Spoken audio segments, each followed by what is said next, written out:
Hello to all, स्वागत आपका एक नई यूट्यूब वीडियो के अंदर। आज हम बात करने वाले हैं मम्स के बारे में कि मम्स क्या होते हैं, आप कैसे अपने आप को ओवरकम कर सकते हैं, किन किन चीज़ों का आपको खास ध्यान रखना है और क्या करने से आपकी ये प्रॉब्लम काफ़ी हद तक कम हो सकती है। फर्स्ट ऑफ ऑल, अगर आप चैनल पर न्यू हो तो चैनल को सब्सक्राइब करें, बेल आइकन को प्रेस करें ताकि आपसे वीडियो की अपकमिंग नोटिफिकेशन मिस ना हो। और साथ ही साथ हमने एक टेलीग्राम चैनल बना रखा है जहाँ पे आपको लेटेस्ट डील्स मिलती हैं जिनको आप बहुत ही कम प्राइसेस पे आप परचेज कर सकते हैं। यहाँ पे आप वीडियो देख सकते हैं कि किस तरीके से आप 1 रुपये के अंदर, किस तरीके से आप 10 रुपये के अंदर और किस तरीके से आप 100 रुपये से कम के प्राइसिंग पे भी एक अच्छा प्रोडक्ट आप ले सकते हैं जो कि आपके रोज़मर्रा की ज़िंदगी में आप इसको काफ़ी यूज़ करते हैं। तो उन चीज़ों को आप इस चैनल के थ्रू अगर आप एक्टिव रहेंगे और टाइम टू टाइम अगर आप लूट डील को लेंगे तो आप इसी तरीके से बहुत सारे पैसे आप बचा सकते हैं। Now straight to the topic, अगर हम बात करें, मम्स को हिंदी में हम कहते हैं गलसुआ। गलसुआ इसलिए कहते हैं क्योंकि ये आपके गाल पे होता है और वहाँ पे सूज जाता है, जिसकी वजह से वो आपको बहुत ही अलग तरीके से और बहुत ही गंदा दिखता है। मम्स की बात करें तो ये वायरल इन्फेक्शन है जो वायरस की शेप में आपकी बॉडी में एंटर कर जाता है। ये यूजली आपके ग्लैंड्स यानी कि गाल वाली साइड पे, चाहे वो लेफ्ट हो चाहे वो राइट हो, दोनों साइड पे, कहीं पे भी हो सकता है।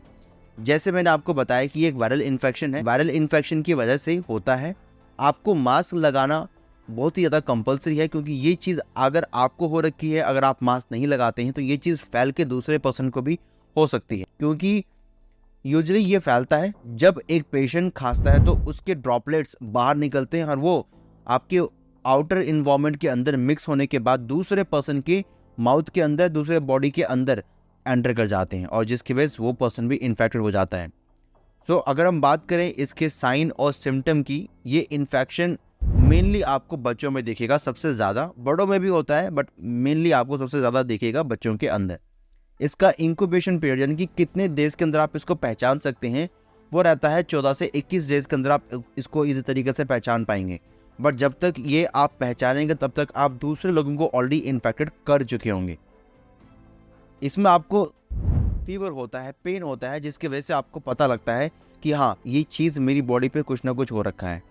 माउथ एंगल में आपको दर्द होता है, कुछ भी आप खाना खाएंगे आप खा नहीं पाएंगे और खाना चबाने में आपको काफ़ी दर्द होगा। तो इसमें मैक्सिमम लोगों को रेकमेंड होता है कि वो लिक्विड चीज़ों को ही कंज्यूम करना स्टार्ट करें ताकि उनको पेन ना हो। जैसे आपको फीवर आएगा उसके 24 आवर्स के अंदर ही आपको पैरोटाइड ग्लैंड में स्वेलिंग होना स्टार्ट हो जाएगी, जिसकी वजह से आप कुछ भी खाना खाएंगे हार्ड, आपके दांतों में बहुत ही गंदा पेन होगा।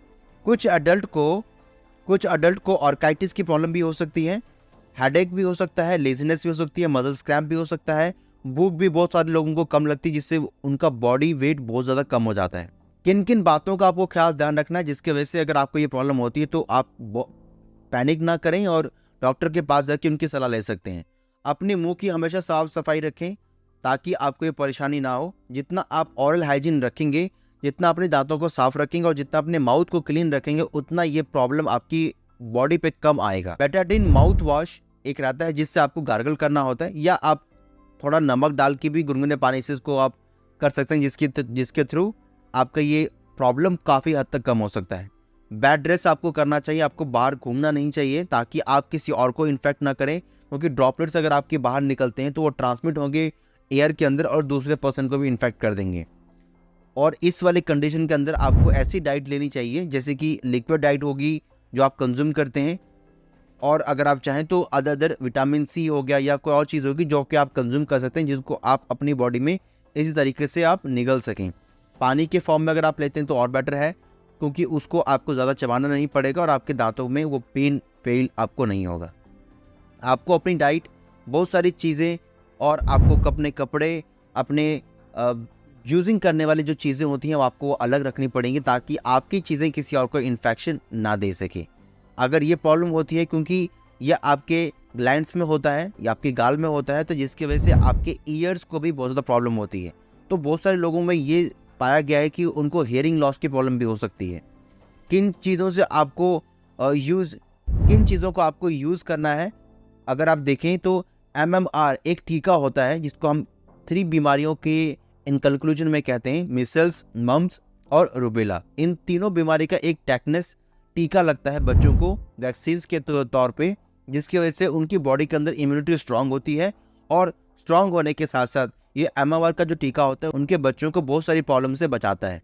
क्योंकि स्टार्टिंग फेज़ के अंदर बच्चों का इम्यूनिटी बहुत ज़्यादा वीक होता है, तो किसी भी बीमारी को वो बहुत जल्दी डर लेते हैं और डरने की वजह से उनकी बॉडी सह नहीं पाती और जिसकी वजह से उनकी बॉडी के अंदर इन्फेक्शन प्रॉब्लम होना स्टार्ट हो जाती है। सो पहले 2-3 साल बच्चों के लिए बहुत ज़्यादा क्रूशियल होते हैं, उनमें और आपको खास ध्यान रखना है। अगर आपको मम्स हो गया है देन आपको खट्टा खाने से आपको अवॉइड करना है, ठंडी चीज़ें आपको अवॉइड करनी है। इन सब चीज़ों की वजह से आपके दांतों में स्वेलिंग कम होगी और आप पेन कम होगा। गुनगुने पानी से अगर आप गार्गल करते हैं, थोड़ा सा नमक डालते हैं उसके अंदर, तो 3 से 4 बार आपको गार्गल करना है एक दिन के अंदर, ताकि ये प्रॉब्लम हद तक कम हो जाएगी और सूजन जो आपके ग्लैंड में हो रखा है वो काफ़ी हद तक कम हो जाएगा। ये करने से आपको मम्स में काफ़ी राहत मिलेगी।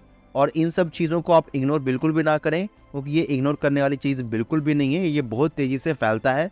अगर किसी छोटे बच्चे को अगर ये हो जाए, अगर उसे सही समय पे मेडिकल ट्रीटमेंट या उसको मेडिसिन नहीं दी जाती है, तो एक बच्चे से 150 लोगों और 500 लोगों में ईजी तरीके से फैल जाता है। क्योंकि इसके सिम्टम देखने में 10 से 12 दिन, 21 दिन लग जाते हैं और उतने दिन के अंदर आप पूरे स्कूल को आप एक बच्चे के द्वारा इन्फेक्टेड करवा सकते हैं। बहुत ही फेमस दवाई या बहुत ही फेमस हेमोपैथिक मेडिसिन है जिसको आप यूज़ कर सकते हैं, उसे हम कहते हैं पैराटिनम 200। ये बहुत ही इफेक्टिव मेडिसिन है। आप इसको अपने होम्योपैथिक स्टोर्स में जाके आप चेकआउट कर सकते हैं, अगर आपको मिल जाती है, क्योंकि ये बहुत ही रेयर होता है, तो बहुत कम ही शॉप इसको रखते हैं। तो अगर आप ढूंढेंगे तो ये अगर आप बच्चों को देते हैं तो इससे क्या होगा, जो इन्फेक्शन उनके ग्लैंड्स में हो रखा है वो आगे फैलेगा नहीं और किसी को भी इन्फेक्टेड नहीं करेंगे।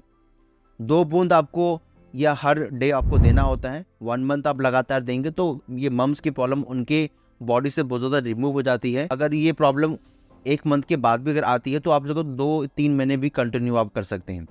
नाउ हम बात करते हैं कि कौन कौन से ऐसे प्रोडक्ट हैं जिनको आप फॉरएवर के अंदर आप यूज़ कर सकते हैं, जो आपको इन सब प्रॉब्लम में काफ़ी अच्छे तरीके से आपकी हेल्प करेंगे। पहला प्रोडक्ट आप यूज़ कर सकते हैं एलोवेरा जेल। मॉर्निंग की शुरुआत आप करें एलोवेरा जेल से। 6 डेज़ आपको ये लेना होता है। 30 से 40 ml आप ले सकते हैं कंज्यूम करने के लिए, जिसको आप यूज़ करने के आधा घंटे के बाद या 1 घंटे के बाद आप गुनगुना पानी 1 से 2 ग्लास ऑफ वाटर आप पी सकते हैं और आपकी ग्लैंड्स के अंदर जो इन्फेक्शन है वो रिमूव होना स्टार्ट हो जाएगा। बी पॉलन को आपको खाना खाने के बाद लेना है, मॉर्निंग में लेना है, खाना खाने के बाद, ब्रेकफास्ट, लंच और डिनर के अंदर, तीनों टाइम आपको एक ही कंज्यूम करना है। और फॉरएवर C+ आप खाना खाने की बाद आप कंज्यूम कर सकते हैं, बी पॉलन लेने के बाद आप। तो 3 टैबलेट आपको लेना होता है ब्रेकफास्ट के अंदर, लंच के अंदर और डिनर के अंदर। तो ये तीनों प्रोडक्ट जो मैंने आपको बताए, ये सभी प्रोडक्ट्स हेल्थ सप्लीमेंट से मेडिसिन नहीं हैं।